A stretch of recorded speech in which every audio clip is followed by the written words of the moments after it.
The Wild Wild West. What's up, guys? Hey. What up? Hey, just hanging, talking naturally. What's going on? Yeah. Not much. That's what we're doing. Just chilling. Like hopscotch. Nick Rochefort, welcome. Thank you. Nate, welcome as always. Yeah, I'm excited. This is the Dude, finale. so yeah, we've been doing no. Oh, This okay, is okay, going to okay. be, Okay. I think 5 of 6. Okay. I was going to try to get all the way through. Yeah. So we've been doing Conquistador by Buddy Levy, who he just wrote basically about Hernan Cortez taking Mexico. He went and just absolutely took the country. He's been dominated completely. Also, no one told him to do that. Really? No, he had no legal authority whatsoever. He was supposed to, like a good boy, go out for Velasquez, who was his patron or whatever, to go get slaves. That was his orders. He was ordered to do that. He bucked on that. He goes, I'm just going to take a whole fucking country. You had one job. He had one job. Your job was Get me slaves. get slaves. Instead, he took a whole country and he cut the guy completely out of the deal. Cortez was a bit of a bastard. Yeah.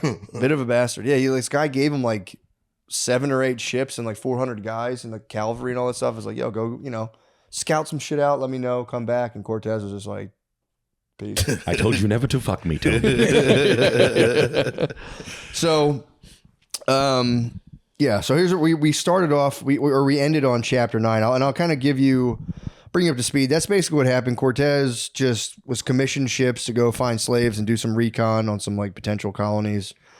Breaks bad, just goes and does his own thing. And the whole time he's like, he's fighting some of the Mayans. He was fighting Aztecs, different, like there was like people that weren't Mayan or Aztec. Apparently there's like different groups. How was he fighting the Maya and the Aztecs? The Mayans were like scattered, but they were like, the civilization had fallen, but it was like the same guys in the Yucatan. So they were like Mayan offshoots. It wasn't like the Mayan civilization. Mm-hmm. It was like the 4th Street Locos, not the OG Crips. Yeah, exactly. Okay, gotcha. Exactly. Gotcha. Okay. So yeah, he's been kind of carving his way through. He had some, and they were like smashing. Like these guys would go against, it'd be like 400 dudes versus like 15, 20,000 Indians, but they had horses, and these guys had never seen a horse before. So when a guy was on a horse, they would be like, "This is a mythical creature we're being attacked by." Wow. So the horse would fly at these guys, and there'd be cannons blowing them up, and it would scatter. So these guys were kind of like rocking it. But so then where we left off was Cortez and his men just get to Tenochtitlan, which is modern day Mexico City. Okay. That's where the Aztecs, where Montezuma was set up. So they had just gotten inside of that city, and Cortez, that's like they were kind of like vibing out a little bit. Cortez and Montezuma, but eventually Cortez kept being like, yo, dude, your religion's bullshit, right? And Montezuma would be like, stop saying that. In the temple. He brought him to this temple. It's only like, there's only been like 10 guys, kind of like the Jewish temple where like the Holy of Holies, only like the highest rabbi was allowed in there. It's a similar setup where it was like, Montezuma was like, check this out. It's our most sacred temple. Cortez went in and it was like the hummingbird god of war. Cortez walks in, he goes, dude, this is like all demon bullshit. Like, you should just worship Jesus Christ. Montezuma kicked him out. And then, so they are living in Tenochtitlan. All the Spaniards are in Tenochtitlan. And they start to realize that it's the ultimate trap because the way it was set up was it's on just rivers. It's surrounded by water. So the only way into the city is these minor like bridges. So Cortez and his men are in there and they're like, fuck, if they like take these bridges out, we're trapped and we're going to die. And their horses they needed like the open plains to like get speed and charge at them. Whoa. So they're basically in a death trap. And during all that, that's when Cortez did take Montezuma at knife point because he just rolled in basically and was like, they had a secret meeting and he was like, yo, I heard you were talking to another Spaniard behind my back. And, he thought he set up some sort of military thing against him. So they actually took Montezuma prisoner at knife point in his own. Did you ever hear about that? How they just like, so Cortez was there. There's literally like maybe 40, 50,000 soldiers, and he has like 400. But he was like chilling with Montezuma because they were kind of like they were fake boys. They were both kind of using each other. And Cortez got word that like his village got attacked, or his like personal city he set up like miles back got attacked under Montezuma's orders. So he's like, Montezuma, let's talk. And then he just was like, had his boy hold a sword to him, like, I'll stab you right fucking now. You're our prisoner until we figure this out. And for some reason, no one knows why, Montezuma was like, fine, but can we tell everyone this is my idea? he kind of subbed out. He's like Vince McMahon with like the Bret Hart situation. Like no one really knows the truth. No one knows, dude, because he was like literally, dude. The Aztec civilization was like, it was like really impressive. They had like millions of tributes. It was like pretty advanced. And for some reason, when fucking Cortez and like 10 dirty Spanish guys like held him at sword point, he was like, I'll live with you guys. My bad. So he had to live as their like secret prisoner. And historians think that he got kind of like a bad case of Stockholm syndrome, where he just like started helping them. Like it makes no sense at all. Other than them being like, we'll fucking stab you. Because I feel like if he had screamed in his palace, he had thousands of guards. But I guess it was like, well, if I scream, I'll get stabbed. Yeah. I wonder if he kind of started believing that his gods were bullshit. Like he looked at this hummingbird and was like, hummingbird. And he also had a hummingbird nose ring made out of jade. So he probably felt dumb as fuck, dude. He had a hummingbird nose ring. Cortez was like, dude, that shit's so fucking lame, dude. Your shit is so fucking dumb. Wow. Because they were like cutting people's faces off and wearing their skin and like like a frazzle drip. yeah. Hell yeah. That's where they got it from. yeah. And Cortez would try to be like, imagine if you just had like a child's face on for an hour and as a guy was like, what are you even doing, man? Yeah. They're like, no, this is sick. And he's like, dude, that's so dumb. He's like, sure. Like, fuck you. I'll take you to the piercing pagoda to get you a matching nose ring. We can be friends. Was that a detail in the book that there was a hummingbird nose ring? Yeah. They always talk about like how fucking fly these Aztecs were. And they were kind of dripped out of big silks. They were real. They didn't even care about the gold. All they cared about was these giant feathers. That was like the shit they really cared about. So they're giving the Spaniards gold, being like, if you guys want this shit, whatever. Yeah, but I got these feathers and these nose rings. they were like Coachella girls. Yeah. And they're like, we're on our way to go chop like 9 virgins' heads off. So, what a waste. Yeah, it's pretty chill. Right. What a waste. So, long story short, that's kind of the preamble. Montezuma gets trapped by Cortez. So now, we're in chapter 10 in the book, Conquistador. So Montezuma is a prisoner, and this actually, it was his dad's old palace where Cortez and his men were staying. And he was just like chained to the wall for some reason, but he would still kind of hold court, and like his advisors would come to him and he'd be like, nah, dude, I'm just like feeling them out. He like wouldn't admit that he was got him right where I want him. It was really weird. But then the whole time though, they were kind of hanging out because they would gamble all day. It was Cortez and all of his high officers, and Montezuma would play some like Aztec dice game and gamble. So they were like kind of having fun. But again, it's like nobody knows why he stuck with this, because he stuck with it for months. They were like hanging out and he was their captive. And he was basically ruling the city while being kind of puppeted by Cortez. And it was like, I don't know if he was like a massive sub and he didn't know that. Well, I mean, could it have been a strategic play to keep the 40,000 at bay? To be like, look, his guys? like, listen, not only am I not, I could kill you, but also it's going to be worse than that. You're going to like, I think maybe Cortez was the Vince McMahon. And he was like, if I fuck you up, the 40,000 are going to flip out. They could revolt. I'm fucked. They're going to blow the bridge up. You're going to like say it's cool. You're going to come. And then I don't know. So no, it was weird. No one knows, but Cortez is definitely paranoid. So, he's kind of. He's still letting his boys visit though. Montezuma's boys. Yeah, it's only his high counselors, and they were like sworn to secrecy. Like, yo, just tell everyone it's cool. Like, and he's chained up. Yeah, like I'm doing. But he was like him himself, or Montezuma himself was considered like half man, half god. So he was telling them like, no, the gods told me to do this. So they were like, all right, that's fucking weird. So then Cortez is getting a little paranoid. He's like, damn, we're stuck in the city.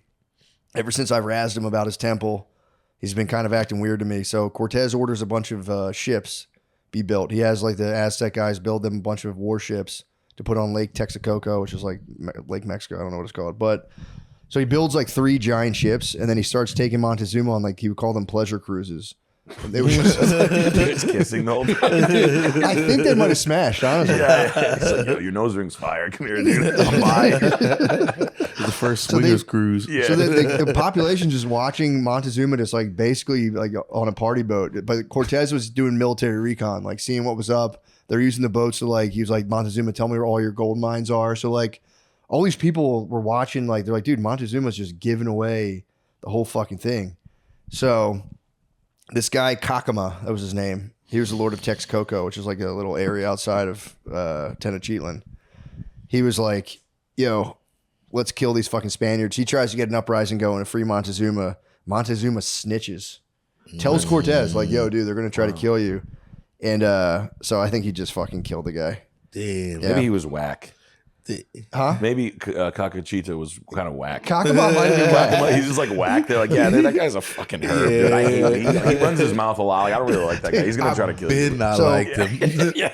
So yeah, Kakama. Corny ass. Kakama actually, I think it just gets kidnapped. I think they kill him later, but that crisis is averted. But Cortez is like, dude, we need Montezuma. It's like clearly the streets are talking. So he goes, yo, Montezuma, go hit your balcony, gather everyone here, and tell them that the Spaniards are the prophesized returning gods. Because there was a thing about Quetzalcoatl coming back. And Quetzalcoatl, according to Aztec legend, there was a king from the east, which is where the Spaniards came from, who had like pale skin and blonde beards. And that's what the Spaniards kind of looked like. Whoa. So they were dealing with that. So Montezuma has to they have this big council. He brings all of like the leaders throughout the land, people or whatever. And he's like, yo, Spaniards are the prophesized gods. We're swearing vassalage to Spain. And then like people just start crying. And Montezuma, as he was saying this, like literally started bawling. He was like, we are inferior to them. These guys are, they're our superiors. And then he just cried in front of the whole council. Jeez. It's fucking, dude, the humiliation is crazy. That's one of the biggest fall offs of all time. Yeah. Yeah. Yeah. And then now that they're all vassals, every single area outside of there's Tenochtitlan, there's all these giant cities surrounding it. All of them have to just start pouring gold in. So the Spaniards just amassed this like massive fucking fortune. And now it's like the dudes are like, all right, we're owed wages for the 2 years we've been here. And like once they had to give the king's royal fifth. Cortez took his royal fifth. Then they had all these guys at this other camp. So these guys, just one of his guys started realizing like, we just got 100 peso. They got like 100 peso piece gold. Or it was worth 100 pesos. So a lot of his soldiers being like, it's not even that much money. They melted down their pay and just got guys to make them cool chains. Oh, nice. Yeah. So it's pretty all tight. I conquered the country. And all I got was a chain. Fuck. So then, Cortez is like, all right, I guess we got the vassalage going. And then, after he's kind of like sitting there, he's like, all right, he makes them actually install a statue of the Virgin Mary in their temples and swear no more human sacrifice. So Cortez is kind of rocking, but then he gets news. Everything's going good. He gets news that there's 18 Spanish warships coming off the coast. And the guy Velasquez I talked about, his old patron, he sent basically the troops after him. Okay. So Cortez, after thinking everything's sweet, learns basically there's 18 warships with a force triple the horses, triple the guys. All of them are fresh or not, they're not like half starved and like sweating for 2 years. Bent out of shape wearing a gold chain. Yeah. So he's like, oh shit. And the orders are basically to kill him or capture him. Okay. So Cortez is kind of spazzing out.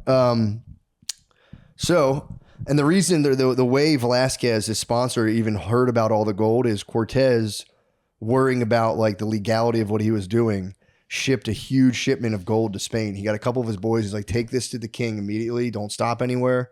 If the king sees this gold, maybe he'll commission me officially, and I don't have to worry about this fucking Velasquez guy who wants to kill me. So 2 of his boys go to Spain, and they ignored the orders and stopped in Cuba. And then one of the servants like went to clean the ship, saw the gold, and then told on everybody. Velasquez found out, so that's how he sent the shit after him.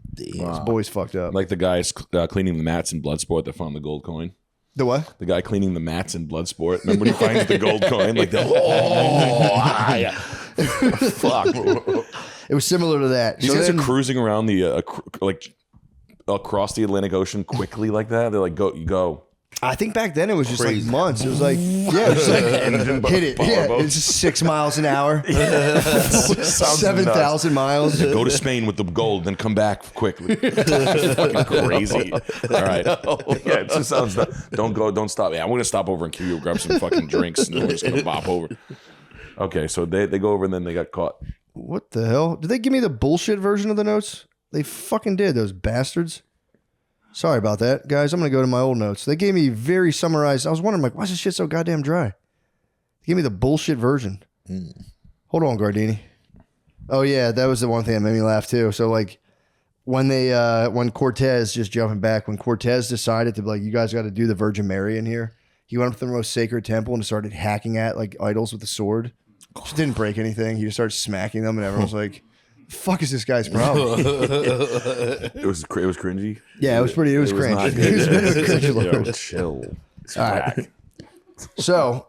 So Cortez is kind of bugging out, like, what the fuck, man? Why the fuck, and his guys basically fucked him over. Basically Velasquez is coming after him. It's a big worm smoky situation. Velasquez is coming like, bro, where is it? Blah, blah, blah. So the guy in charge of Velasquez's operation was one of his trusted lieutenants. His name was Panfilo de Narvaez. And Narvaez was a giant jacked redhead with a glass eye. He had one good eye. He had a booming voice. This is actually a nice description of him. It said, quotes, "It was very deep and hoarse as if it came from a vault." Whoa. I kind of wish people would. Yeah, that's nice. With one eye? Yeah, one eye. He had one glass eye and giant redhead with one-eyed redhead. So Narvaez is heading over. He's got he's like, dude, I'm giving you triple the fleet he had. You're going to smash this guy. But Narvaez is being overseen by this like official delegate to the crown. So like it was like, the king of Spain had like his own advisors that would go to these colonies and just oversee shit. So this guy, Lucas Vasquez de Ayllón, was basically like a judge who just kind of was like looking over Narvaez's shoulder. And Narvaez didn't like this at all because he was the boss. But, he was like, I have a higher boss than me and I don't fucking like this shit. It was like Mike Tyson and Don King, kind of. Yes, very much. He didn't like this. It's my little beast I got. So originally Narvaez's armada was 19 ships, and one of them got wrecked due to weather. But the 18 ships that made it had 800 soldiers, doubled to Cortez, 20 cannons, archers, musket guys, and also 80 cavalry, which was 4 times as many horses as Cortez had. Sheesh. It's bad. So back in Tenochtitlan, Cortez finds out that Montezuma has known about this armada for a while and confronts him kind of like, what the fuck? Montezuma tells Cortez to chill. And Montezuma was kind of like sending letters to this guy, Narvaez, being like, bro, fuck Cortez up. I can't wait till you fuck. He backstabbed him. Oh, wow. Yeah, he's over here crashing out against the wall, stabbing a stone wall, corning out. Like, get this fucking guy out of here. Pussy. But he told him, he tells Cortez, he's like, yo, like, you have plenty of time. Now you can finally get the fuck out of Mexico, which is all Montezuma ever wanted. He's like, Cortez, please get the fuck out of Mexico. And, and withholding the fact that, though, like, the level of his correspondence had been, like Montezuma was like, yeah, I knew he was coming, but I wanted to feel it out before I really told you. But he's like, yeah, it's looking bad. But the letters exchanged were like, dude, I can't wait till you beat this guy up. Cortez didn't know that. He didn't know it was that level. But basically he was like, all right, I'll be back. So Cortez is like, I'm going to get a small force. We're going to leave Tenochtitlan, which again was risky because it was like they're already outnumbered. And Cortez was like the power broker. So he was leaving now, like halving his force. And like, it's like you were saying, like now they have to ride on horseback and basically walk from like Mexico City to Cancun. Jeez, that's like on the double. That's the thing. It's like getting there, they almost all died. So they're like, all right, we just got to run back there to Cancun real quick. And so he was like, fuck, let's get like, I'll get 100. I'm going to take 80 guys with me, leaving 120. And we're going to meet up with our guys back in our original town that we founded more towards like the Yucatan Peninsula. And so he's like, we got to go back and like stop this Narvaez guy, and we're wildly outnumbered. So Cortez, he's a bit of a dealer, man. He sends a priest, Father Olmedo, with a small escort to kind of like, I guess, a head quicker to greet this Narvaez guy. And he like gave him a bunch of gold. So he was like, dude, go find all of his top officers and just bribe them. perfect. Kind of a sweet deal. He goes, bribe them. He goes, and try to like tell the guy Narvaez to chill and not kill me. Yeah. So he's like, just bring gifts, bring gold, see if you can swing his guy. Like, just same thing, like promise them limitless riches. Yeah. See how they respond. I can fix your eye. Yeah. Laser. Get some LASIK. Yeah. So, okay. So he goes, so Father Olmedo goes back. Narvaez now, he hits the shore. He's doing his own recon. So he ends up finding 3 of Cortez's Spaniards camped up in a small village after recovering from some sort of illness. And, he gives them a bunch of food and wine, and they get all drunk. And they're kind of like disgruntled employees for Cortez. And they're like, bro, Cortez fucking sucks. He's not paying us. So they spill the beans on Cortez's city that he founded. It's Veracruz. That's Cortez's city. Okay. The city of the one true cross. That's what it means. And so Narvaez then dispatches his own priest with a couple of guys to go to Veracruz to be like, yo, go try the same thing. I guess you would say like, priests wouldn't get killed. Yeah. So you can kind of use them for like recon work back then. So Narvaez dispatches his own priest with a couple of guys to go to Veracruz to read a letter stating that Cortez was a traitor with no legal claim to the place, to Mexico. And like, go tell him basically we're going to come fuck Cortez up. And Cortez is like one of his top guys, Sandoval, who was in charge of Veracruz. As soon as they get there, he was like, what'd you say? And they're like, Cortez is a traitor. And he threw a net over all three of them. He netted them and had them, their priest. He netted them. The priest and This is the redhead's his two priest. escorts. Yeah, the redhead's priest gets netted. He captured his fucking bishop, and then he puts them in nets, and then has like Indians basically carry them on horseback all the way to Tenochtitlan. Because he's like, go say that shit to Cortez's face. So he just fucking. These guys are all like 23 years old, which is kind of nuts. Yeah. They were all like young as fuck. Power moves. Tom Sandoval. Nothing. Vanderpump Rules. I mean, dude, getting trapped in a fucking net and carried by Indians all the way to Tenochtitlan. Like, yo, go say it to his fucking face. Now you have a big rash. Yeah, you're fucked. You rope burn. Yeah. So these guys, after the priest and his two guards, there was like a 90-mile, like across literally like mountains and a volcano kind of area. They get carried right outside of the city. We're in Tenochtitlan. And Cortez, I guess, had gotten a letter somehow. But the funny thing, too, is these Indians, so they're all like teamed up with different Indian groups. They had these guys, their jobs were just to run from like city to city to give messages. So they had like this network of like guys that were basically text messages. Yeah. So they go run as fast as you fucking can. Because I'm wondering how words traveling so fast, like passenger pigeon or something. It was like Indian boys, and they'd be like, run, and you would just fucking fly to a city. Sir, you're never going to believe. Not going to believe what he said, sir. So Cortez, he got word somehow. So he goes, all right, when the netted men arrive, drop them off outside the city. And he had one of his bros cut their nets and be like, dude, they always throw the Indians on the bus. They go, these fucking guys are assholes, man. I can't believe they treated you like this. And he lets them ride into Tenochtitlan in style. And again, Tenochtitlan was like it was like dreamlike for a Spaniard. Like they had never seen, it looked like they had half the buildings were somehow built over water itself.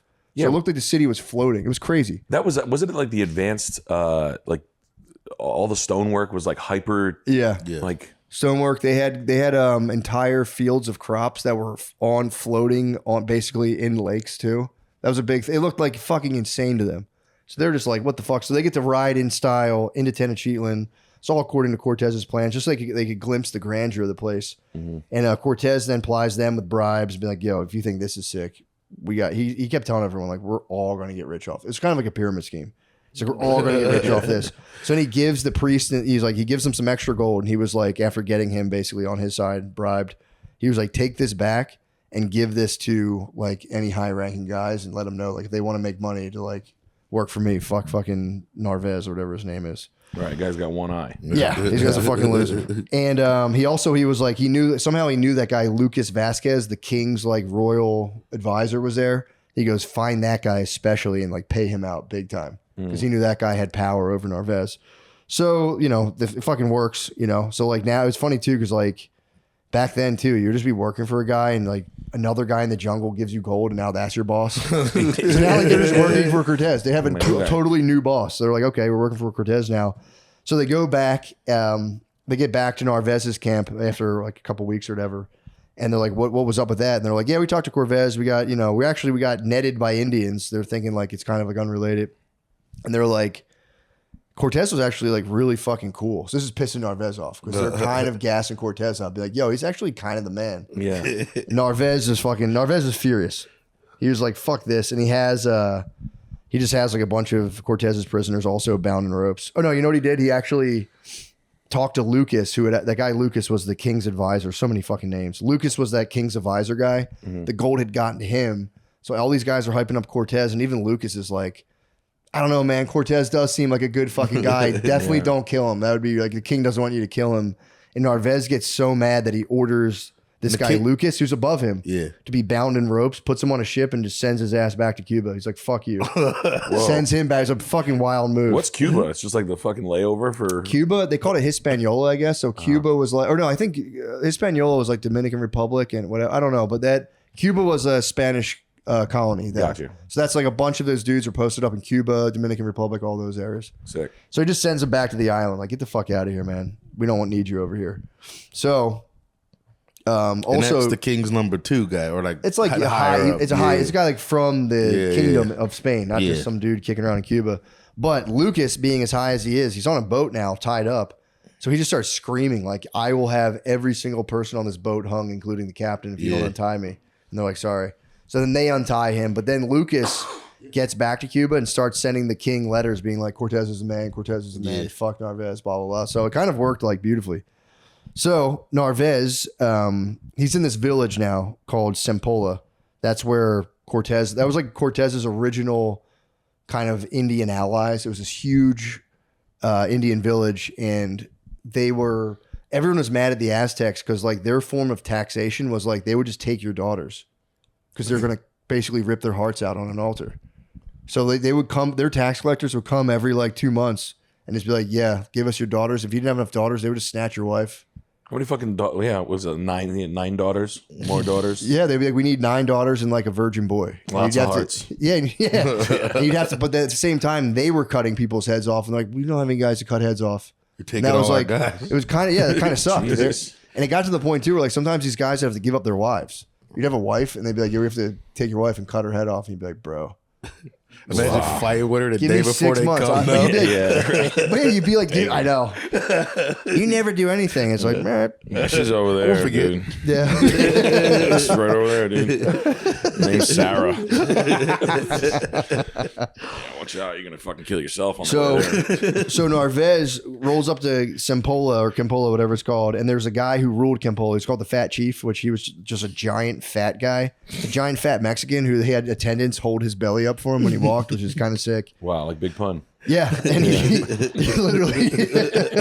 So he sees this Narvaez guy with an even bigger force than Cortez because he's Cortez's ally originally, his Fat Chief, but he was just kind of like he's like feeling out because they're all like feeling out guys for advantage, and Narvaez basically comes to his camp and he's like, "Oh, you were boys with Cortez?" He was like, "Dude, nobody likes that guy. I can't believe you like that guy. That's crazy." And then the Fat Chief was like, "Nah, dude, fuck Cortez. You're the man." And then Narvaez basically ordered his guys to just help himself. He like once the Fat Chief gave him his blessing, he like got all of his guys and he was like, "Yo, take whatever you want from this village." They just raided the village, women, food, everything. And then the Fat Chief was like, "Damn. I thought this guy was cool." Cortez is that. Cortez was way better about like being cool in village. He didn't let his guys pillage or any of that shit. Wow. So Narvaez did, and the Fat Chief now is going, "Man, fucking, I think this guy just tricked me." So Cortez now is like, so there's like, say like the Yucatan's on the coast, Sempola's here, and then there's a place called Talaxa or Talaxan Village. That's like another one that's closer to the Aztecs. Cortez is like heading back towards his original town to confront Narvaez. He meets up with the dude Sandoval, who's the guy who put the guys in nets in a Talaxan village. And he also, gains a couple more guys from, the people who were there. And the Talaxans are like, because they're also the enemies of the Aztecs. They're like, Cortez is telling them like, "Yo, we got these fucking Spaniards coming against us. I need to stop them." So they give Cortez these giant copper tip spears because that was what the Indians kind of stopped the cavalry with. Mm-hmm. That was like the only thing they had. They could try to like spear the horse. So he gives them these really cool copper tip spears. He's like, "Yo, good luck in your battle, blah, blah, blah." And Cortez is kind of like, "Damn, I don't want to kill any of our beautiful Spanish horses, but, if we got to, whatever." So then he heads to Sempola to confront Narvaez. And again, this is fucked up because it's like they're 3-1 outnumbered. And before they could smash the Indians there easily because they had superior firepower. But this is like same firepower, more guys. They're kind of fucked up. Healthier guys. So on the way there, Cortez encounters one of Narvaez's guys. This guy's name is Duero. And Duero and Cortez were boys back in Hispaniola when they're the original thing or whatever, or the original colony. And Duero urges Cortez like, "Yo, dude, he's got you outmanned, outgunned. Seek peace. That's the best you can possibly do." And Cortez is basically like, "I don't give a fuck. I answer to the crown alone, not fucking bitch ass Velasquez, and definitely not Narvaez." And Duero suggests a private one-on-one chat with. He's like, I can broker like a private one-on-one. And Cortez suspects a trap, and he tells Duero will talk to Narvaez on the battlefield. Kind of sick. He's like, "Yeah, I'll talk to him on the fucking battlefield." And he gives Duero some gold as well, telling him there's plenty more, blah, blah, blah, all that stuff. And also he drafts a letter to Narvaez, basically telling him, "I'm going to fuck you up." He's like, "Give this to Narvaez for me. I'm not meeting him." He's writing a letter like, "I'm about to fuck you up." He's like, "I'll deal with you when I see you." So Narvaez gets a letter completely fucking spazzes. And he's like, bro, whoever kills Cortez, I'm going to give you a ton of money. Trying to promise them money. But by now, at least 1/5 of his force, the word had spread, was already ready to coup against him. So 1/5 of his force had already heard about all the gold that was promised in the land. So this guy was trying to be like, I'll give you some shillings. And they're like, yeah, right, bro. Yeah. We're going to get gold. So they're driving fucking Lucid Airs over there. They're rich as shit. Yeah. It's like, man, get the fuck out of here. So May 28th, this is a day of battle. Cortez and his force are on the outskirts of Sampola. It's rainy and misty, and the rivers are just kind of like gorged and overflowing, which, basically Narvaez was like, there's no way they're going to try to fuck with me in the rain. So he kind of just like chilled. He was like, I don't have to worry about it. Because he heard they were like getting close, but he was like, I'm good. So they're just kind of camping out at the Sempolan, whatever, like chilling in like a temple. So Cortez, they're about to ford like an overflowing river. And Cortez gave him a pretty sick speech. He goes, so gentlemen, our lives and honor depend after God on your courage and strong arms. So he's just kind of like, let me see your guys' muscles. And they're like, and he goes, I have no other favor to ask you other than remind you that this is the touchstone of our honor and our glory forever and ever, and is better to die worthily than to be dishonored. So it is funny thinking Cortez just had, the Elliott Army? Yeah. He had the Elliott Army. Cortez had. Take your shirt off. Your fucking muscles are so strong, guys. Yeah. And this was a fucking suicide mission. Yeah, you want to be savage. Yeah. So Cortez's plan, he wasn't pretty good. He's a bit of a tactician. He goes, dude, we're going to attack them. Surprise night attack in the rain. They're never going to see this coming. This is the only way we can possibly get them. So, and again, Narvaez gets word that Cortez's force is in the area. So this is like a rainy night, and he goes, just in case, I'll have a giant squadron stand in the open plains to kind of await battle. But they just got rained on for like hours while Cortez kind of chilled in the outskirts. So as soon as they left, or they're like, fuck it, he'll probably attack us early in the morning. So all these guys stood in the rain for a while. They finally like take their clothes off, get comfy. And Cortez had his men sleep in their armor at all times. Dude, it was like 100 fucking degrees at nighttime. You had to sleep in a metal encased suit. Yeah. Which, it sounded crazy. Narvaez's guys were all wet. They probably took their clothes off, just were chilling, being comfortable. Naked, bro. They go to sleep after being in the rain for hours too. They're like wet, bundled up, chilling. So Cortez and his company moved through the darkness and the pouring rain, finally coming across a couple. He had like 2 sentries posted to look for, anyone moving. So they capture one of them and the other escapes. And Cortez interrogates the prisoner, pulling a noose basically tighter and tighter on his neck until the man basically speaks up and gave some key details. Basically like, where the fuck is Narvaez sleeping? Because that's where they're just like, well, we'll just cut the head off the snake here. And so they get the details. They know where to attack. And he has this priest just says a quick mass real quick. They hold mass real quick. And then they ride off into the night. So Sandoval and his men fly into the village, eyeing the Sempolan temple, where that's where it was said that Narvaez was sleeping, at the top of that temple. And in this moment, they're like fighting them. Fighting started in the village, but they caught them off guard. There's only like a few people standing outside. One guy runs up and starts trying to like tell Narvaez, like, dude, Cortez is here. But like I said, they didn't sleep in their armor like that. And Narvaez was so sleepy, he just sat up like, just kind of like, dude, what the fuck are you talking about? There's no way he could have forged that swollen river and crossed muddy terrain with his troops. And but still, him half asleep, he hears kind of the clash and bang of metal as Sandoval and like 80 men fight up the temple, just smashing Spanish soldiers, and slash their way all the top of the temple steps.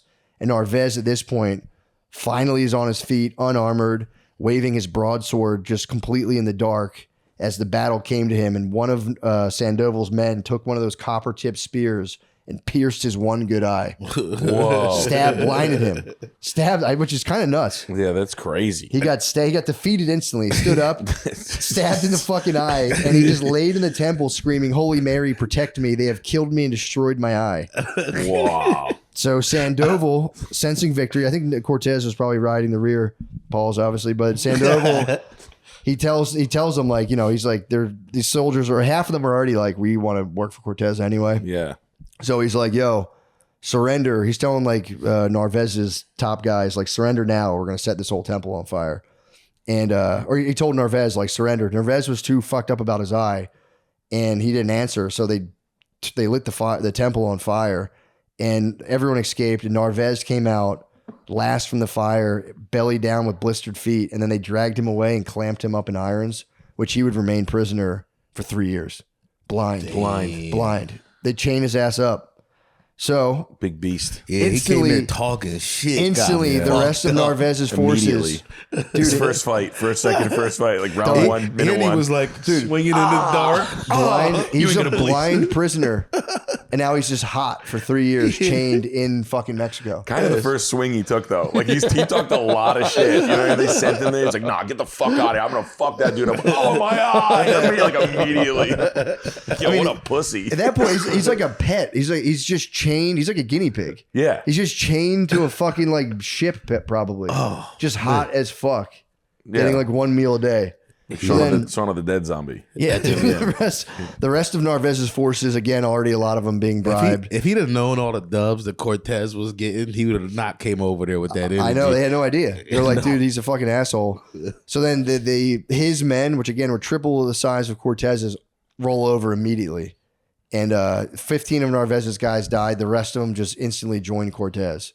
So with that, Cortez has turned his basically existential threat to his mission and to his life into just a giant reinforcement of supplies. He's got weapons, soldiers, horses, blah, blah, blah. Perfect. All of them lured by the promises of the gold. So Narvaez again laid blinded in chains, crusted in blood, as basically hearing all of his boys just yell "Viva Cortez," chanting "Viva Cortez, victory!" Just laying there. It's the ultimate. It sucks. That's where you're like, am I a dickhead? Yeah. Was I a dickhead the whole time? So Cortez, pussy. yeah, dude, he's a big bitch. I mean, it's literally it's like as clear cut as defeat can get. Yeah. He's been defeated. So then, as they're celebrating, they have like a day probably they can chill or regrouping. Word arrives shortly that from Tenochtitlan that his men were under attack there. The city devolved into a full scale rebellion. Yeah. So here's what happened there. Cortez, being gone, had emboldened the Aztec elite because they were scared of Cortez because again, a lot of people were kind of thinking he was this guy Quetzalcoatl. Mm-hmm. They weren't sure, like, I don't know, but they're like, yo, he's out of here. And now there's only 120 of these guys, and like Alvarado was his second in command. They're like, fuck this guy. We don't respect this guy at all. So, and Alvarado was kind of feeling this. He was kind of like, Montezuma wasn't really talking to him anymore. Before they were laughing and gambling. Montezuma didn't want to fuck with them. And also there was no food being brought to them. And they had dealt with this before when they were like the guests of an Aztec kind of village. They would welcome you in. There's like a classic trap they would do. They'd welcome you in, feed you. And then they would go, oh man, we don't have any food. And then you'd have to leave the city and they'd have a giant force waiting just to kind of like smash you on the open road. So right now they're going, all right, there's no food being given to us. There was one servant girl who tried to bring them food, and she was found slain outside of the palace. So they're kind of like, dude, I think public opinion's changing on us. We have to go to the market. They went to the market themselves to get food, and even that got shut off to them. So they're like, fuck, dude. They're getting real paranoid. They're like, I think they're going to fucking coup us and come against us. So then there was also the issue. There was this annual festival. It's called Tezcatl or whatever it was called, but it was in honor of the smoking mirror god, which I don't know what this guy was all about, but there's a smoking mirror god, and it was just an elaborate rain dance at the height of dry season. So, we'll talk about exactly what it is, but basically this high priest approached Alvarado being like, yo, I know we said we can't do human sacrifice. Can we at least do our fucking thing so we get rain? Alvarado was like, yeah, fine. Just no human sacrifice. And it was like kind of a giant political mistake because the entire sacrifice, the whole point of the sacrifice was that at the like heat of the week-long festival, there would be 4 young girls who had fasted for 20 days. So they'd be skinny. Yeah, skinny, heroin chic. Yeah. In a thong. 4 young girls fasted for 20 days who would just, they would be approached to the smoking mirror god or whatever, and they would be sacrificed. And then at the end of that, they had this thing where they would have a young boy so basically at the end of the sacrifice, they would pick a new young boy every year who like all he would do, his whole life would be him practicing the flute for an entire year, learning all the dances because he was supposed to be like the human embodiment of the smoking mirror god. So he would train in the high arts of like conch flute and singing. So at the climax of this festival, he would ascend after they killed these 4 starving women. He would ascend the temple steps, just ripping a flute solo, smash the conch flute at the top of the step, eat a bunch of mushrooms, and then get tied down, stabbed in the throat, and then they would rip his beating heart out of his chest. And they would fully behead him and kick his head down the steps. That's how you get into Disney. And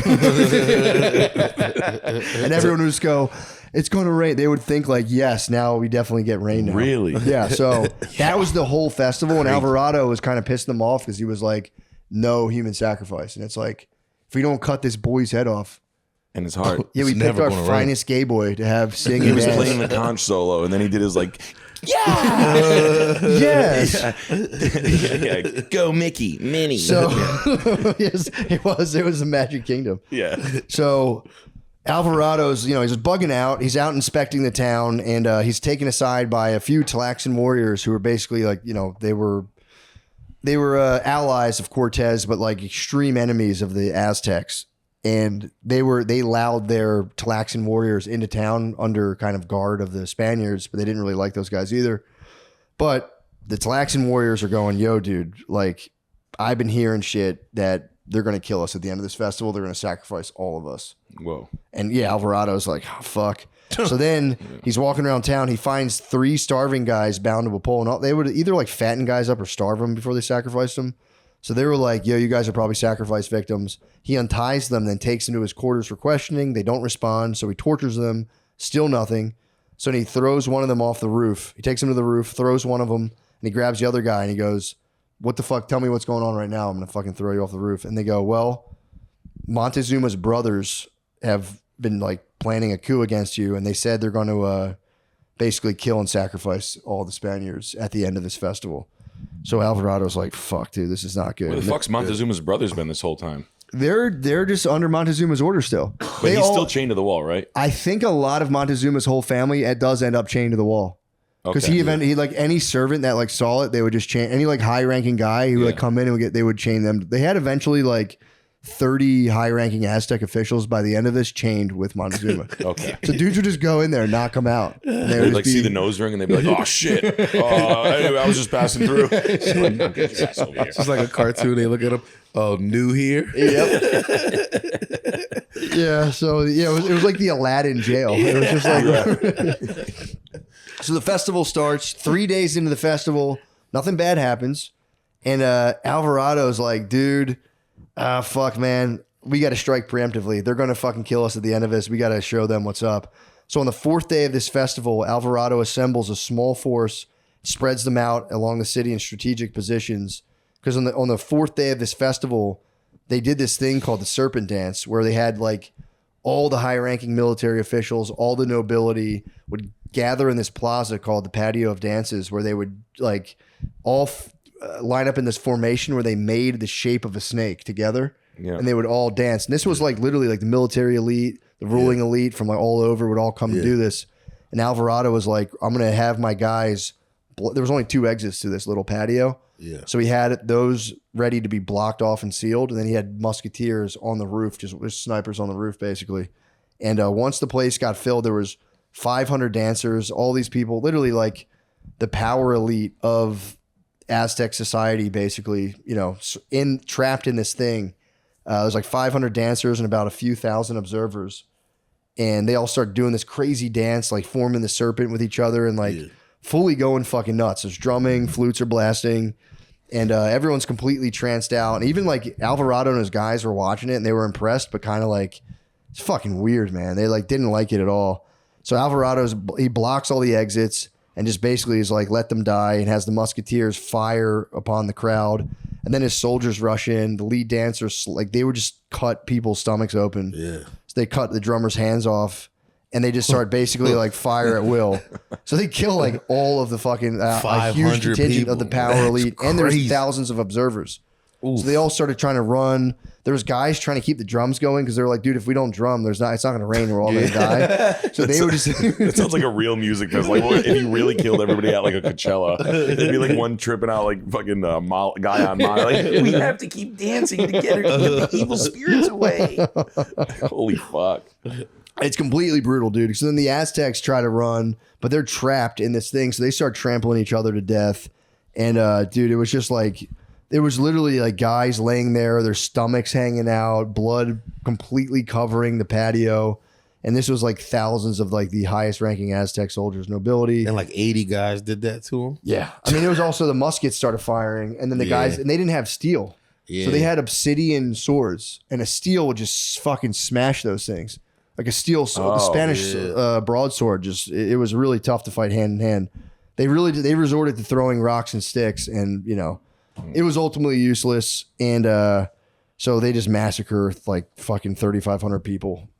So Alvarado orders his men back to the palace, and as he's doing this, these big war drums are pounding from the top of the temples, and the Aztecs are basically being called to war at this point against the Spaniards, and the response was like completely overwhelming, forcing Alvarado and his men to slash their way through like a thickening crowd of people trying to attack them, all the way back to the palace where they kind of made it back for, you know, for their safety. And Alvarado, they were just getting rocks hurled at them. Yeah. Alvarado takes a rock to the head in the process. Just got conked in the fucking head, but he was all right. Oh. So once back in the palace, this is like a major Alvarado for real fucked up. So I mean, it's like you'll never know where they're actually going to attack him or not. But he kind of fucked shit up because they were like literally peacefully taking all the gold out of the city. Yeah. They're about to just dip out and leave or like take over the city or whatever. But so he gets back to the palace. Alvarado is like, all right, phase 2 of the plan. And there was also a bunch of higher ups. They invited them to the palace to like watch with them. And they had those guys slain and leaving only, you know, Chain Montezuma and his other leaders just kind of chilling. Only the ones that were like still would swear sympathy to the Spanish cause were allowed to live. So by now the palace is surrounded, literally tens of thousands of people. And Alvarado has his archers and cannoneers just firing into the growing swell of Aztecs. But it was just like you would take out a row of people and just more people would come. Like zombies. Yeah, it was brutal, dude. So worked for the time being. Oh no, you know what happened? So the guys come, they swell, they attack. Alvarado holds Montezuma at knife point, along with some other local lords that were chained up, unchains them, makes them walk to the patio and goes, yo, guys, like, chill out. Like, stop.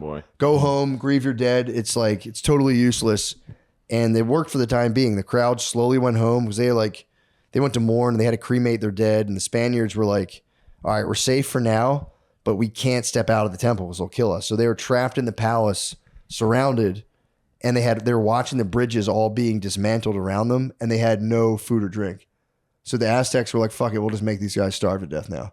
Because like we don't have to fuck with them. We're just going to cut their way out, and they're going to starve to death in Tenochtitlan.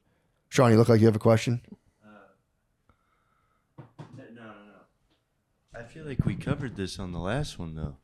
No, we didn't talk about this one yet. That was Cortez's fear. Okay. This is now his greatest fears are being realized. Okay, I see. So Sorry. they knocked the bridges out. The big they had 3 main causeways, and they were like, once you took them out, you were fucked. Because like you try to get all those people across those rivers, they would just pull up in war canoes and just fuck you up. How did they whack the bridges down? I think they just started destroying them. They're probably made out of like wood and stuff, so they probably just went and hacked them down. Yeah. So or just take big sections out. I don't know. They just fucked them up. So Cortez now, this is like, you know, the guys are literally trapped. They're going to die of thirst. There's no way out. Cortez speeds back to Tenochtitlan after his great victory, stops in Tlaxca, which is like another Indian village, grabs a few thousand soldiers, and they speed back to Texcoco, which is like a city outside of Tenochtitlan. And they got word like what's going on. He's horrified to see the black smoke rising from Tenochtitlan. He's like, oh, this is like mass cremation. This is not good. So they leave Texcoco, which again was like right next to Tenochtitlan. And he's noticing like, damn, these guys used to be stoked on me. None of these like Aztec guys are being nice anymore. They approach another city, Tacuba, which was like literally like it was the Tacuba Causeway. It was like you go from Tacuba across that bridge into Tenochtitlan. And they're like, damn, these guys are being kind of shitty towards me too. So they eventually ride back in. That was the only remaining bridge right now is the Tacuba Causeway. So they ride across that and they go through the city, and the city's like a complete fucking ghost land. It used to be like, it was like hundreds of thousand people like bustling about. You don't see a single person. Cortez gets to the palace, and Alvarado and his men are just like completely gaunt. They haven't drank in a couple of days. And they're like, oh, thank God we see Cortez. And they're like, our lives. He's literally saved our lives. Cortez basically he hears what happened. He spazzed on Alvarado and demotes him putting his boy Sandoval in charge. Now he's like second in command. Alvarado's been knocked down a peg. Damn. So seems like Alvarado was kind of doing the saved everybody's lives though. Yeah. you never know. Yeah. I mean, exactly. It's like, but it was also like, dude, the way the way you did it was crazy, dude. Yeah, you popped off. You popped off. You could have just found guys, like Cortez would like torture guys, find out exactly who was responsible for the coup, and then take them. Use lies and manipulation. Yeah, exactly. And Sandoval just, he ruled with the iron fist. Yeah. So Sandoval just, he's like, dude, you fucked up, man. Now, like, we're fucked. So his whole thing was like, we got to be able to, they had like rooms full of treasure. They're like, we can't sneak this shit out during wartime. We need peace in this village or this city to get all the fucking shit out. So Montezuma was next now because Cortez has beef with fucking Alvarado. But Montezuma he had beef with because he found out the depth of Montezuma's betrayal. How Montezuma had been like, I hope fucking so he beat the fuck out of Cortez. So he tries to, Montezuma, he like goes up to Cortez trying to be like, hey man, fucking shit's crazy. And Cortez is like, bro, he called him a dog. He's like, you're a fucking dog, dude. Fuck you. I know what you're doing. He goes, open the markets back up so my guys can eat. And Montezuma's like, dude, they won't listen to me anymore. But I know of someone they might listen to, my brother Quetzalhack. And Quetzalhack was actually one of the dudes chained up next to Montezuma. So his chains are removed and he's sent off to basically go get the market sent back up. But little did, this was a trap from Montezuma. That's what people believe. Little did Cortez know, he had unleashed basically Quetzalhack, Montezuma's brother, was like a warlord. And he immediately went out and summoned like all of the Aztecs in the area. Not even just a city. He like ordered the entire weight of the Aztec Empire to now come and fight these Spaniards. Which is like 100,000 guys or something crazy. Hundreds of thousands. Hundreds of thousands of guys now. So now it's like they have the military prowess and the people to like actually probably take them out. And really it was like, I mean, it's like imagine if you ordered Uber Eats and you got attacked by every Uber Eats driver. That's kind of what it was like. It's like you thought you were getting pizza, and it was all the drivers showed up. Yo, did you bring food back? Like, nah. It's just all the drivers. Knuckle sandwiches. Just 1,000 Civics pull up. Little Waymos. Yeah. So that next morning, no food arrives. He sees the swelling troops. He's like, fuck. Cortez realized like we're in for a fucking fight. So now the palace is once again under siege, led by Quetzalhack, who's Cortez's brother. And by now, all of the bridges have been removed, and they were genuinely fully trapped in there. They couldn't get the fuck out. So they only could fight. They could only fight. And the thing too is like now looking at it, it's like, yeah, dude, fucking what's his face? That one dude Alvarado could have probably escaped since like the Cortez got in. But they were just too, I guess, fucked up from the whole thing. So they could have escaped, but now they're for sure fucking trapped. So Cortez, same thing. He organizes his men to scatter the crowds with cannon fire. But it's just like, dude, tens of thousands of more guys just pouring in, shaking spears. And it was like, it was tens of thousands of guys throwing rocks at like continuously. Yeah. So it was just like hail. It was just on the roof nonstop. So Cortez starts blasting with cannons, but nothing.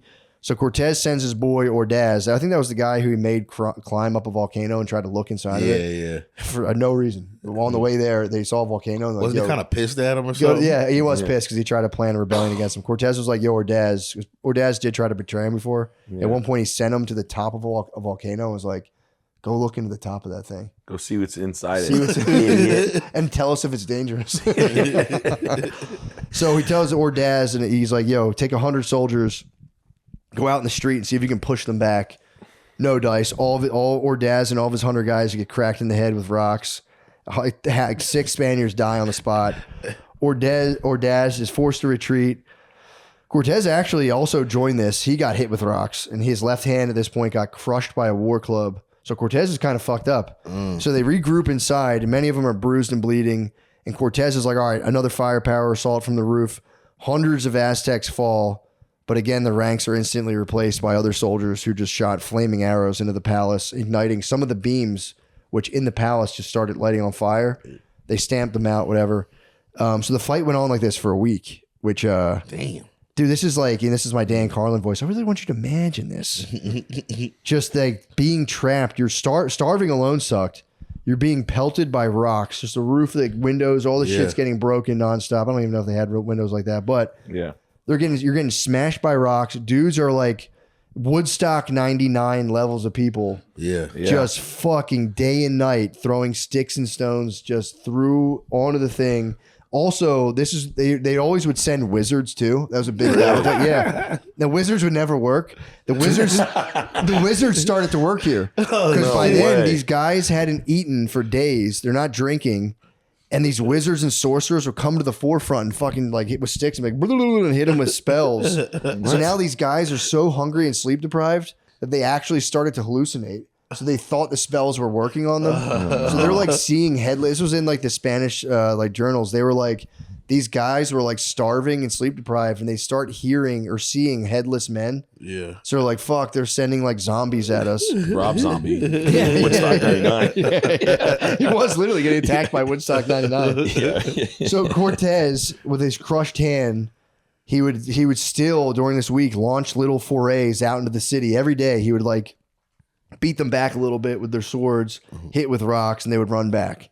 So Cortez is like, fuck, this isn't working. He's like, we're going to fucking die soon if we don't escape. So his plan was to build these giant wooden structures called mantas that were basically like siege towers, but they were like 2-story wooden towers where he would like line them with like 14 guys who were all just blasting the muskets out of like little slats. Yeah. So they're protected from the rocks. And they would basically put them on rollers and just roll them out. Yeah. So they're protected. Like a tank. Yeah, pretty like a tank. It was like a modern day tank. Right. So Cortez does this, and he's like, "All right, we're gonna die soon. We got to do this." And the machines were also getting pulled by ropes by utterly exposed Talaxan warriors, which this was a constant theme. They gave the Mexican Indian guys the most wildly dangerous jobs the whole time.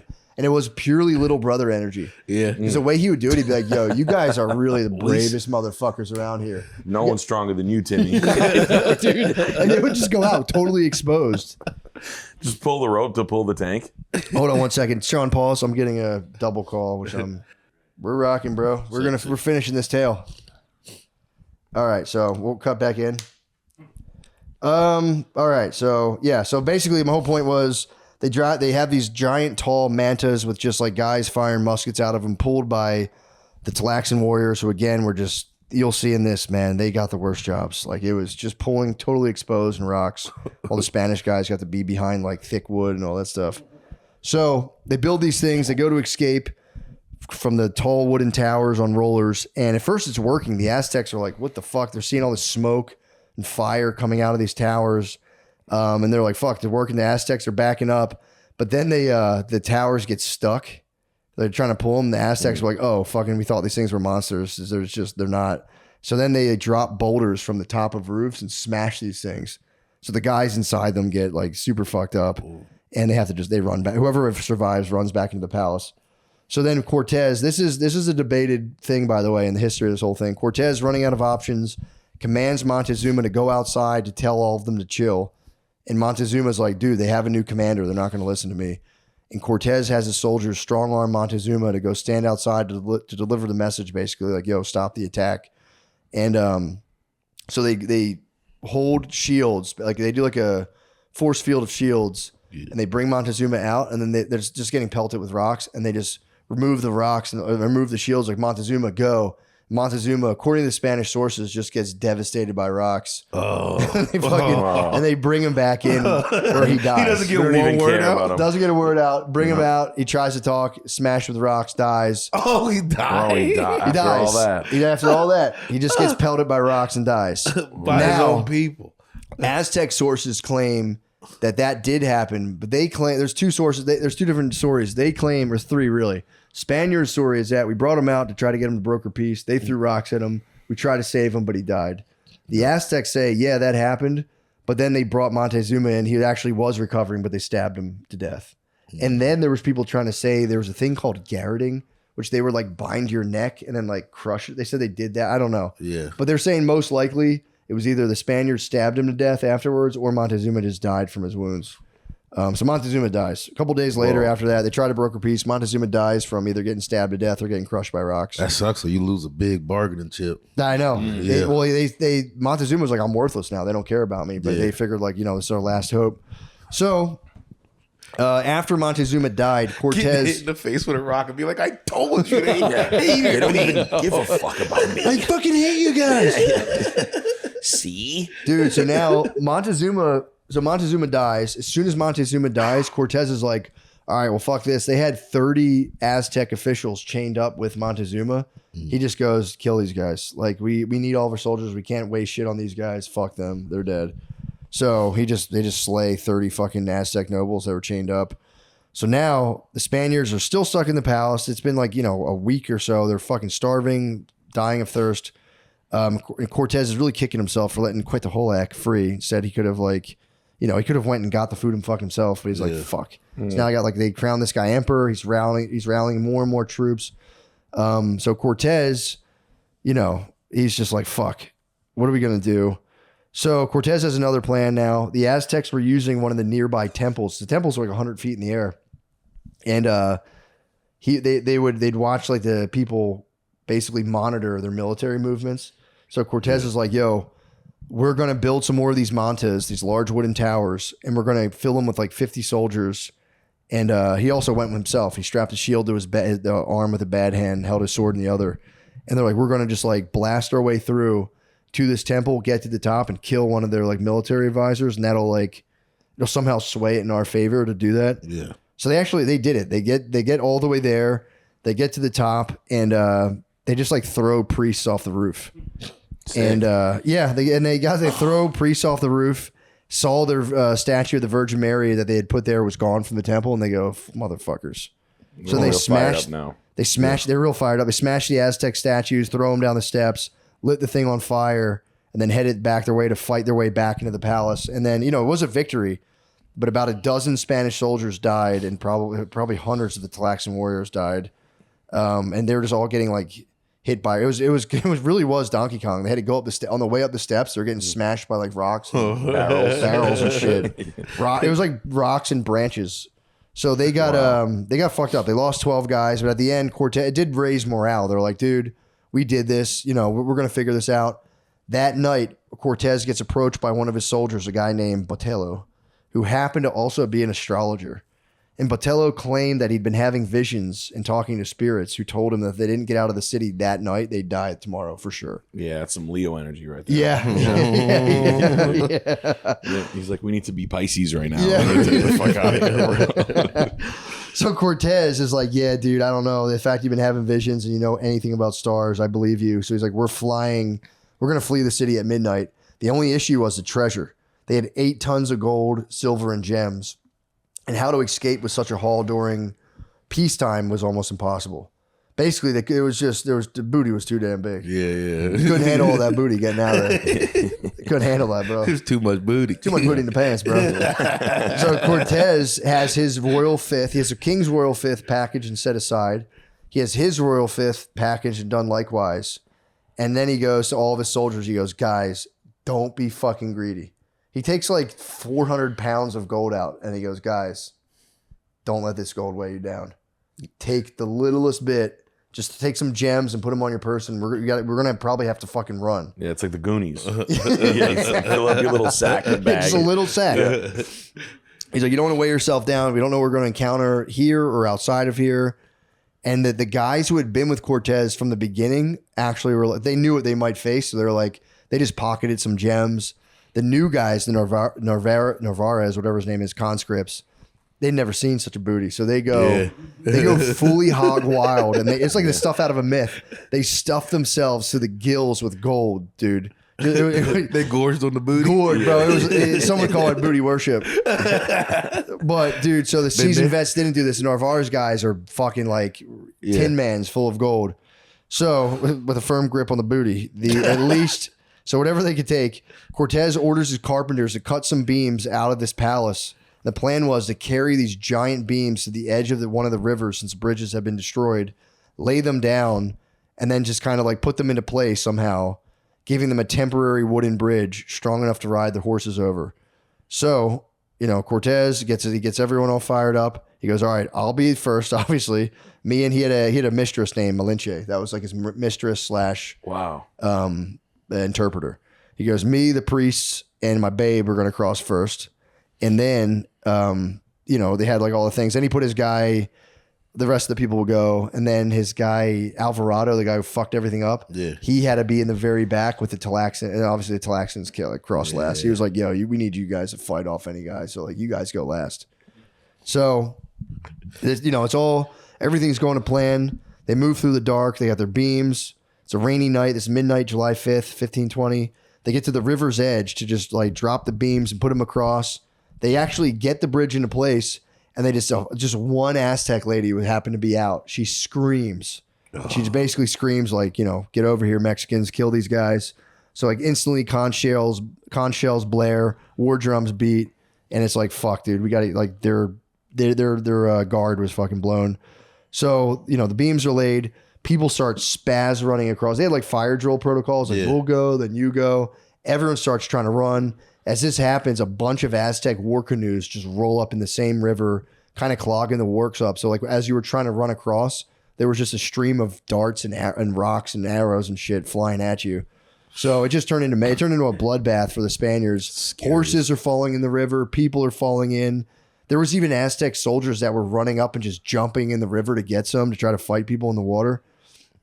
It was really bad. And it was such a narrow little bridge that like people were like, fuck the bridge. And they started trying to swim across. They're like fighting Aztecs coming across. So many people died from this. There's like Spaniards died, Aztecs died. There's people who say the river got so choked up with dead bodies that eventually a lot of the Spaniards got to just like run across dead bodies. It was like a bridge of just dead people. So just running across corpses.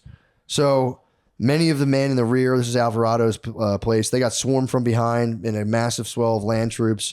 Many of them got bludgeoned and taken away to be sacrificed. Cortez even fell in the water at one point and was almost dragged away, but he fought his way out. Also, this is the funny thing too, a lot of the Narvaez or whatever guys who were like the new guys who overstuffed themselves with booty, they fucking fell in the water and just sunk like a fucking rock. So it was almost like out of a Greek myth. Yeah, they were so weighed down by gold. Their greed took them to the bottom of the river for the booty. A lot, dude. About like he got like whatever it was, like 800 guys, like 400 of the Narvaez guys died. Like half of those guys fucking died. There must be some. I want to be a treasure hunter in that. Dude, river. I know. Yeah. It's Lake Texcoco, and there's another one. They all got just treasures. People must have went down there and got them. So all in all, giant disaster. By dawn, those who had escaped holed up in Tacuba, which is like a neighboring city. Cortez surveyed the damage in the light of dawn. Horrible. 600 Spanish dead, which again, it's like they had 400 to begin with. They just got a new 800 guys. They lost like half their guys, more than half. Mostly Navarre's guys, like we said. A bunch of the horses died. 4,000 Talaxan warriors died. Eesh. Damn. And again, not even a little, all of the booty had fallen in the river. Cortez's royal fifth, all of it fucking fell, sinking in the dark, cold waters of Lake Texcoco, along with most of their gunpowder too. So they're fucked, dude. They're like genuinely fucked. The people who did survive were in super rough shape, mostly battered and bloody.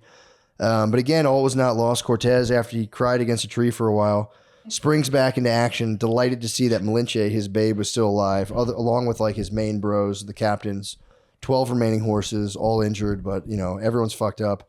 Malinche's been one of the most like dope. Her surviving all of this is kind of nuts. Yeah, I mean, she was a slave. So much. She's giving head and shit. Yeah, he is. Oh, bro, You're stressed out. Lean back. It's crazy. So now you're going, all right, so like where the fuck? So like Cortez is like, he tells his men, he goes, we lack nothing. Let's fucking head back to the Talaxan troops and Talaxan villages. We'll heal up, figure out what's up. And then you're thinking like, where the fuck are the Aztecs? They had the Spaniards on the ropes. All they had to do was follow them and kill the Spaniards.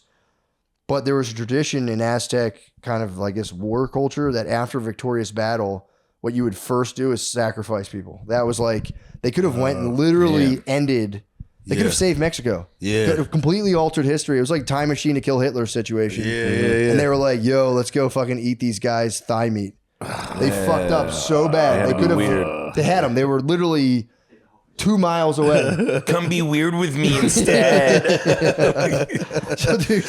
So then they just went and just sacrificed whatever people they captured, nibbled on them, all that shit. So they fucked up. They literally danced in the end zone. Yeah. Yep. Could have killed the Spaniards, dude, all of them. So then the Spaniards are like, all right, it's a 50-mile trek back to Tlaxcala. Crazy. So they're getting pestered by small bands of Aztec attackers the whole trip back, but it's not a big deal. They're, in a squadron, just getting rocks thrown at them. They'd chase them off with horses, not a big deal. Because now the Spaniards, by the way, are in the open plain, so they can fucking accelerate on a horse, and the Aztecs will just run away. So, they're going and going. Cortez fights a larger force of Aztecs in the open plains, catches a rock to his head, which, by the way, it fractured his skull. Oh, He's got a bad hand. He's got a fractured skull. He had But an they MRI? chase those guys away. No MRI. So he's just fucking rocking. That night, that was the final night. They finally camped out. It was the first night they camped out after all that. And by then, they've been like eating like grass and shit. They finally munch on one of their horses. This is the first meat they had for like 2 weeks. And dude, they literally claimed to have eaten the entire horse, skin and all. Yeah. Was that horse hurt, or they just had to kill one? They had to eat something. It's probably the worst horse. They ate it. They said, they were so hungry they could eat the horse.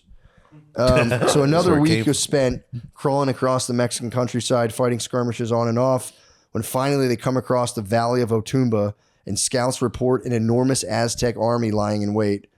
Whatever that guy's name, Quetzalcoatl, who was a different, I don't know if was that the same guy? That's the brother of Montezuma. That's the brother, yeah, that's the brother of Montezuma. He had amassed a large troop. He wasn't there, but he sent like one of his high generals out to kind of like go finish the Spaniards off once and for all. So he was, after they did all that shit, he was like, all right, let's go get him. So he sends his high general out. Cortez hears there's like a massive, massive force. This now is again like the tens of thousands of people. And Cortez apparently said he saw such a multitude of Indians that the fields all around him were so full of them that nothing could be seen. He was like, fuck, dude. We have to fight these guys because they were like blocking them basically. So he's like, given our condition, he's got a fucked up hand. He's got a fractured skull. He's like, we might fucking die. This is bullshit. So then he goes, we can't even use our cannons. That was their big advantage. They could blast cannons into the numbers and scatter them. He goes, dude, we don't even have enough fucking gunpowder for cannons. He goes, we're going to have to fight this out hand to hand, wildly outnumbered, while injured. But they did have those wide open plains in their favor. So Cortez is like, all right, here's my plan. We're going to just go in like a tight squadron, shields up, don't break ranks no matter what. He goes, we have a couple healthy horses. Me and other cavalry riders will just try to cut through the ranks and see if we can get these guys to scatter. But given the numbers, it's like, fuck, man, it's a mega long shot. Yeah. So the Aztecs close in, whooping and drumming. The Spanish maintain, they had like a defensive rectangle. They just had like a cube, basically, shields up, fighting them off like the little swells of attacks. Yeah. And then the battle went from early morning till noon. The Spaniards are fucking, they're fighting well, but they're getting tired. They're being overwhelmed by the number of Aztecs who are slowly crunching them in a pincer move. So then finally, Cortez did notice that the horses were causing chaos among the Aztec ranks. They weren't doing a ton of damage, but they would scatter them and like leave large gaps in the enemy formation. All right, Cortez back to the wall again, comes up with a plan. Did I say all that? Okay, so Cortez, he sees that his horses are doing damage. He comes up with a plan. He sees the Aztec general decked out with his feathered headdress. He calls Sandoval, Olid, Alvarado, all of his boys. He goes, ride with me one last time. Basically, this is an ID4 suicide mission. We're going to ride into the heart of the ranks, right toward the Aztec leader, and we're going to go try to kill the general. And that maybe will scatter the ranks. So Cortez, it's kind of bravely. A lot of these generals you think would just send other people to do it. Yeah. He gallops first like a maniac, and he knocks the feathered headdress off of the general. And his boy Salamanca comes behind, impales the general, pulls the spear out of the guy, snatches the headdress, and lifts it up into the air. And then the guys are like, the loss of their leader fucked up the ranks because he was the one telling guys which way to go. So they saw what happened, and they're like, what the fuck? So then they're like, he killed the general. That's supposed to be the most powerful guy. The Aztecs fucking freak out. And Cortez, like the moment of this hesitation, Cortez orders all of his riders and guys to charge and unleashed all of the war dogs. And the dogs just started chasing these guys, and then they like just retreated and trampled each other, blah, blah, blah. So then Cortez finally gets back to Tlaxcala, dead to the world. He's like, they escaped. They get back to the village, and he's a fractured skull. He lays down for the first time in a while and falls into a coma. So it was like the biggest military victory of his career. passed out into a coma. Nobody knows. You know, they're like, is this guy going to die? What the fuck's going on? So he just laid there for 3 days, nursed by his sweet Malinche. Beast. And that's where we leave off. That's wild. Yeah. Love Malinche.